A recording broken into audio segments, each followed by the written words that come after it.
Hey YouTube, and welcome to another Be the Hustler video. Tonight we're going to be doing a special edition specific to how the coronavirus pandemic is affecting small business owners like myself and like you.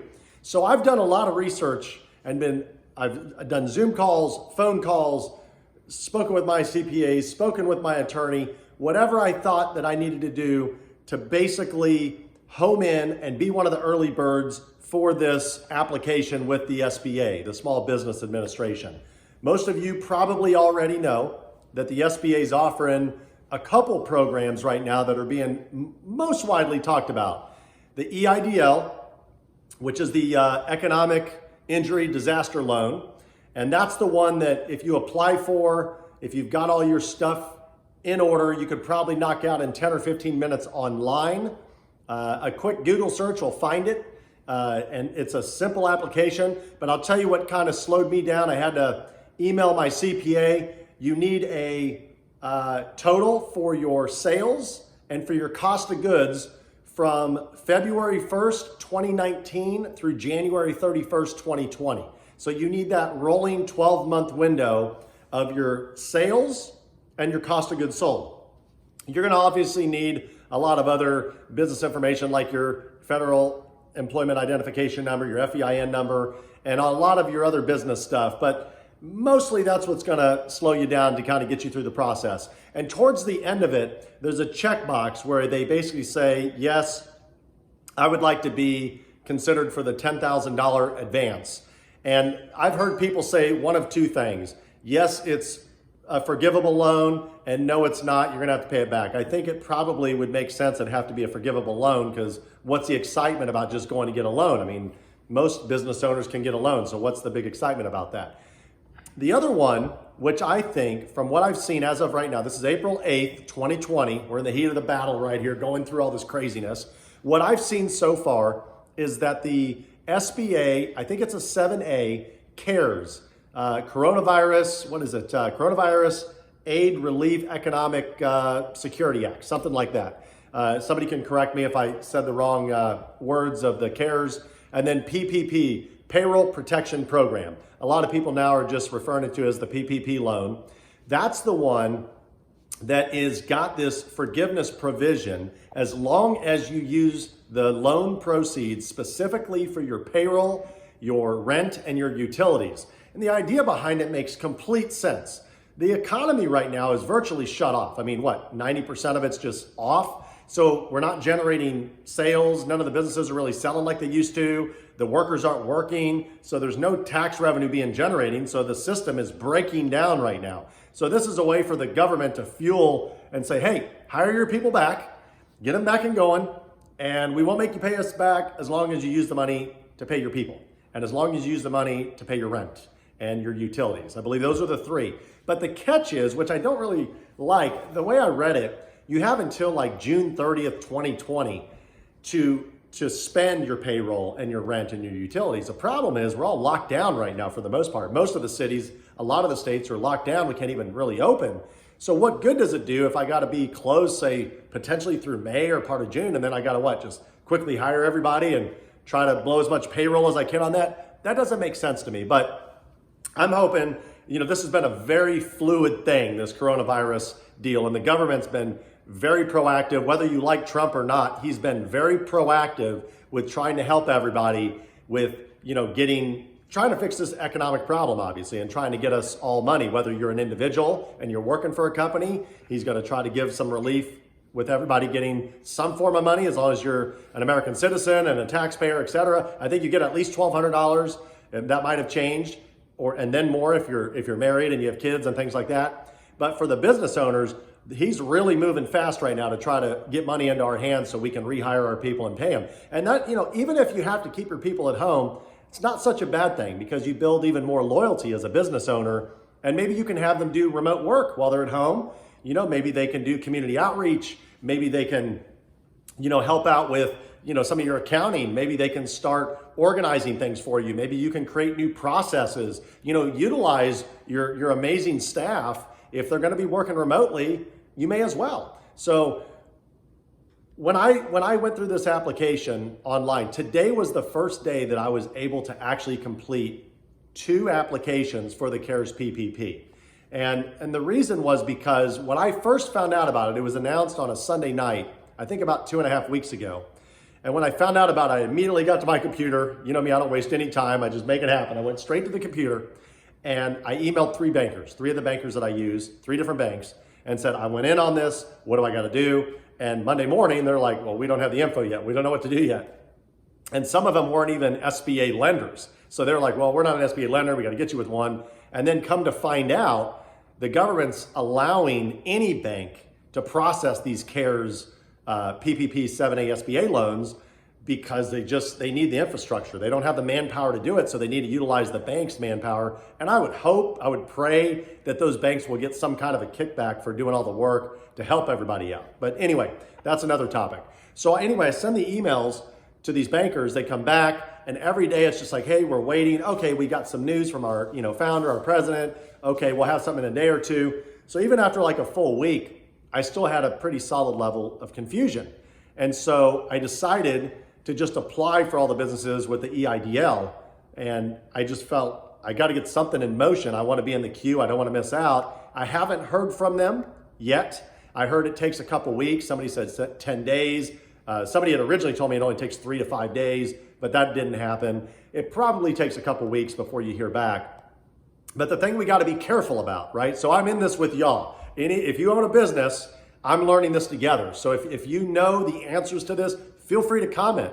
Hey, we're all in this together. Let's share all our wisdom and all our knowledge so we can all come out of this okay. So what I think I figured out was that they don't want you double dipping. And I don't know that yet or not, but I don't think they're going to allow us to have an EIDL loan and a 7A CARES PPP loan. It would be nice if they did, but I don't know that they're going to do that. So if I was to pick, I think it's better to take the CARES PPP because of the forgiveness provision. Now, if the EIDL has that same forgiveness provision, we'll have to just kind of weigh and see the pluses and minuses, but I really wish they didn't confuse us so much and made it a lot easier. But I'll tell you what I did.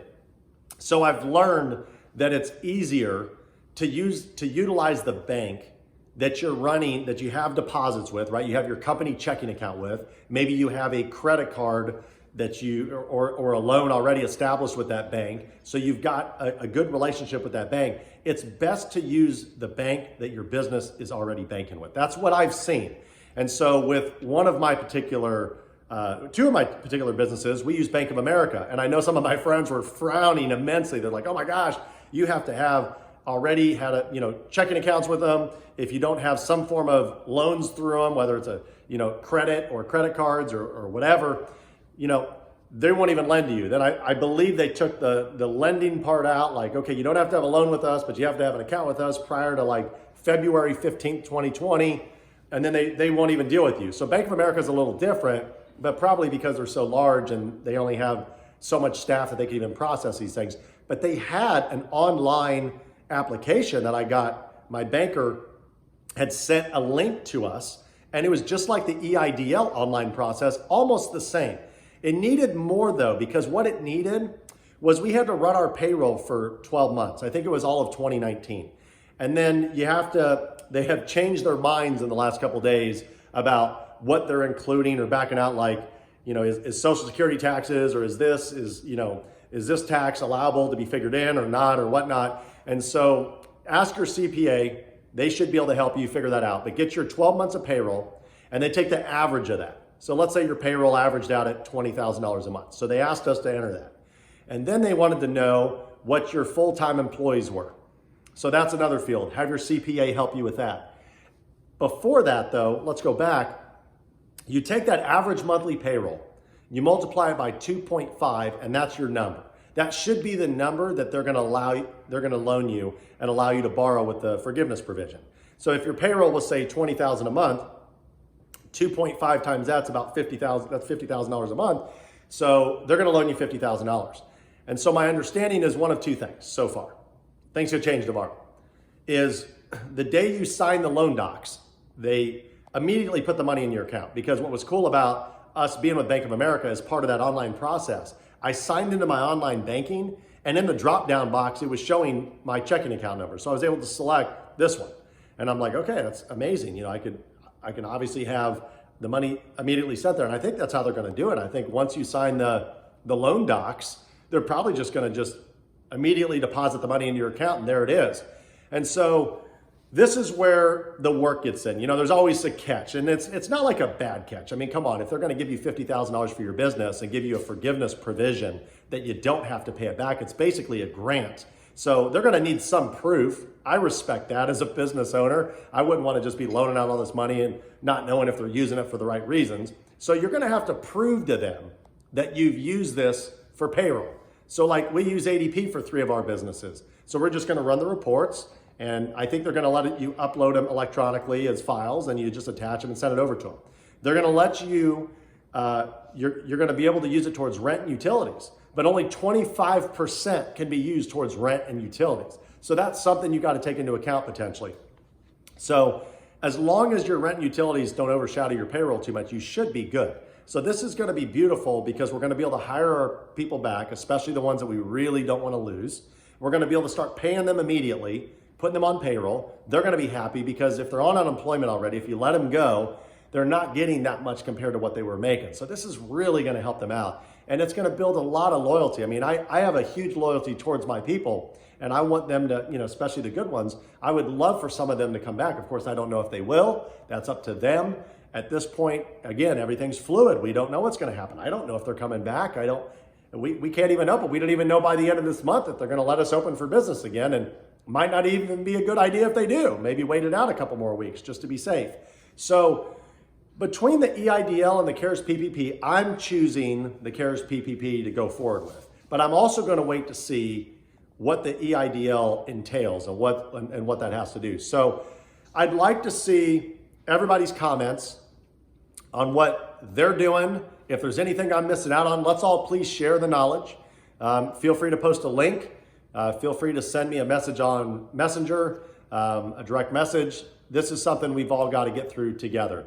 So I'm confident the United States is the best country in the world. We're very organized. It seems very disorganized right now, but that's because we had a bombshell dropped on us with this pandemic. This is crazy. None of us have ever experienced anything like this in our life. But when we get out of this, I feel that we're going to come out of this strong. And it's not going to happen in a month or 2 months. It's probably going to take several months. It might even take like a year. But when we come back, it's going to be awesome. And I'm excited.